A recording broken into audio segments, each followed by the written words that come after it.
Alright, what's up YouTube? I'm in the process of taking my whole place apart once again. As you can see, I went through the recesses of my closet and that's the suitcase you see hanging out with us in the background. Um, I gotta tell you, my heart is broken. I'm deeply saddened just by the legal system and the effects of it.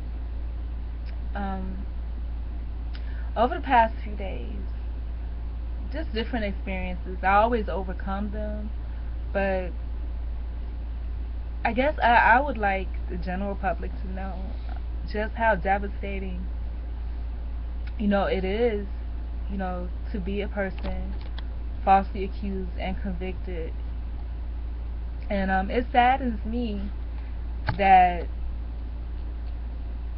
with my situation, I guess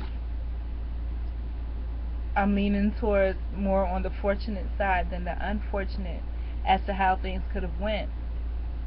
And what saddens me so much about that is that means that there are people that are like 120%, people that lost their lives, through the legal system. And it's scary to me.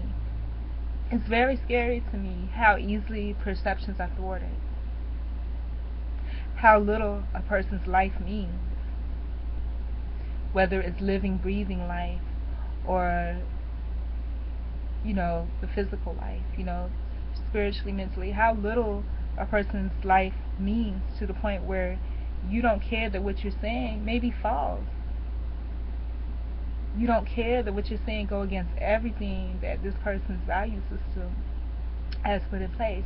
You don't care that you're stripping this person away of the dignity, the upbringing, the love and care that people, parents, community, sacrifices that people made to make sure that this person, that's a child, perennially had the tools needed to succeed. You took away, and when I say you, I mean the legal system. If I had to write a letter, you took away everything. So I guess this would be my letter to the legal system. You took away everything. Daily, you murder people spiritually, mentally, and physically without any remorse or regret. And the sad thing is that if the general public ever sat in a courtroom and followed one case, they would see how corrupt, how unprofessional, and just what a massive ungrounded confusion a courtroom really is. It's not based on anything. And since the accusation and towards the end, I never used to watch, like crime movies and crime whatever, but it's like I've taken an interest in it now because, are there any other people that are innocent out there that have been convicted that, and there are a lot of people, but those are just the big names, but I'm pretty sure it happens more often than not, and it scares me. It really, really scares me that the system murders people spiritually every day and has no remorse. That is scary to me. Um, and you don't only murder that one person that you're pulling into the system, but anybody who cares about that person, even remotely, you affect them too, and you have absolutely no remorse. And I mean, it hurts me. I mean, if I had an opportunity when I was going through it to just list the things that was going on, it would have been just awesome. But I didn't because I was court ordered to a homeless shelter. I couldn't even get that information out, you know. And that information held in, compacted over the years, you kind of put it in the back and turn the light out. You don't want to see it. Like the stuff I'm saying, but not. I don't mind seeing the stuff that's in my closet because I know where everything is as usual. But it's stuff that you don't pay attention to. You put it in the back of the closet and turn the light off. But you're harming people. You're hurting people. And in this time and age where there's so many changes taking place, it scares me and it confuses my heart and my mind that there's even more things that are happening that's coming up that are are even more travesties against the human condition. And these are not things that are hidden, but these are things that just blatantly outstated.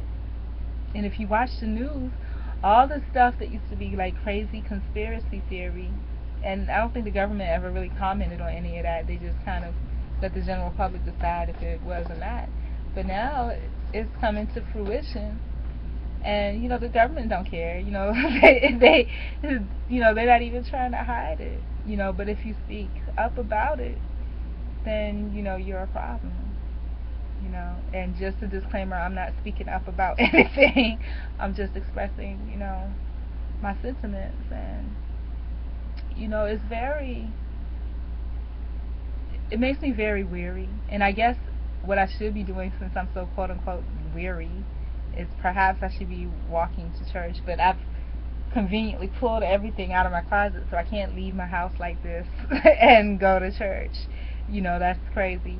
I have to have order at home because this is where I live. But I mean, y'all just don't know the story, and I'll share a little bit with you. But it's more painful than that. Just like a few days ago, I had made me a nice meal, and I was feeling so good, so relaxed, and it brought back a flashback.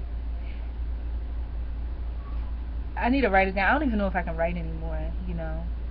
But I'll just tell it. It brought back a flashback of a situation where you're just so desperate for people to love you and care about you because you're in such a trying situation that people take advantage of you. I've gotten taken advantage of so many times, in so many ways, in hopes of just getting an inkling, of some kind of care or concern. Got the exact opposite.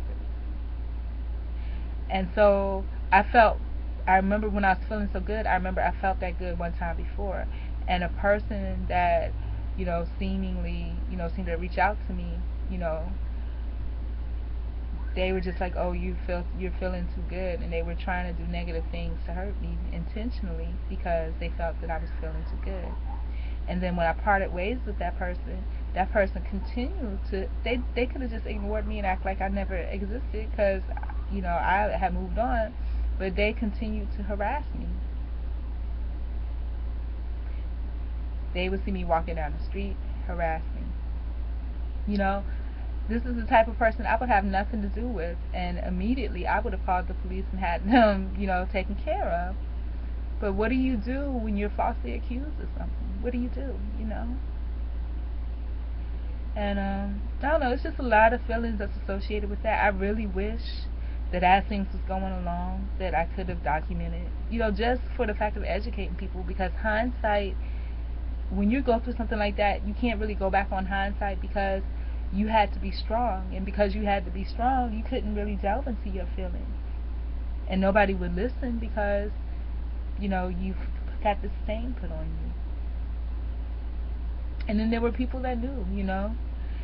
It's such a travesty that's done to society in general. You took a good person that was innocent, that was trying to do something in the community, and you tore them apart. And not only did you tear that person apart, but by doing so, unknowingly you tore a community apart. And those people that knew that that it was wrong and didn't speak up, or knew that I just I'm broken. There's no other way to say it. And maybe that's what it is. It's meant to break you, And I think that, now with the advent of everything being monitored and things like that, I used to love to put stuff together, and I used to sleep with the webcam on. As a matter of fact, when they came to get me, I had a webcam on, and it's just like, I was probably being recorded way before then, so, and maybe, what they do, like my daddy always says, the nail that sticks out gets hammered down, so maybe through the the watching that the system does or whatever, maybe I was sticking out, whether it's good or bad, stick out in a good way or a bad way, just an odd way that's not like everyone else, you get hammered down. And so,